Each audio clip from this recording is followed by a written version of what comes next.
आचार्य अत्रे म्हणजे महाराष्ट्राला लाभलेले अभूतपूर्व लेणे आहे. महाराष्ट्रातील साहित्य विश्व, पत्रकारिता, चित्रपट, नाट्य, संयुक्त महाराष्ट्र चळवळ, शिक्षण क्षेत्र, राजकारण, समाजकारण अशा सर्व क्षेत्रात उत्तुंग यश मिळवणारे बहुढंगी आचार्य अत्रे एकमेव होते. त्यांचे काव्य लेखनही तितकेच बहारदार होते. विडंबन काव्याला त्यांनी प्रतिष्ठा मिळवून दिली असे विचार आचार्य अत्रे यांच्या 127व्या जयंतीनिमित्त महाराष्ट्र साहित्य परिषद सोलापूर शाखेने आयोजित केलेल्या वाघ काटकर पुरस्कृत कार्यक्रमात श्रीनिवास वारुंजीकर यांनी व्यक्त केले. केशवकुमारांचे काव्यदर्शन या विषयावर बोलताना ते म्हणाले की झेंडूची फुले या विडंबन काव्यसंग्रहाची यंदा शताब्दी आहे. विडंबन काव्याला आत्याने प्रतिष्ठा मिळवून दिली. अभिजात विनोद हा विडंबनाचा पाया आहे असे आचार्य अत्रे यांचे ठाम मत होते. त्यामुळे या संग्रहातील कविता आजही तितक्याच लोकप्रिय आहे.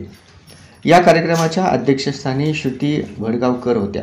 त्यांनी आचार्य अत्रे यांच्या व्यक्तिमत्वाचे विविध पैलू उलगडले.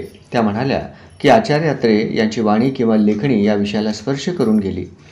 तिथे तिथे नवा रंग जमवून गेली. विविध अंगी कर्तृत्व असलेल्या अत्रे यांनी अनेक क्षेत्रात उत्तुंग यश मिळवले. ज्या ज्या क्षेत्रात ते गेले त्या त्या क्षेत्रातील श्रेष्ठत्व त्यांनी मिळवले.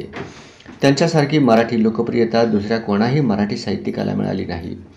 या कार्यक्रमाचे प्रास्ताविक ॲडव्होकेट जय कुलकर्णी यांनी केले. डॉक्टर शिवाजी शिंदे यांनी प्रमुख पाहुण्यांचा परिचय करून दिला. याप्रसंगी वाघ काटकर यांच्या कन्या मीनाताई गोळे यांचा सत्कार करण्यात आला.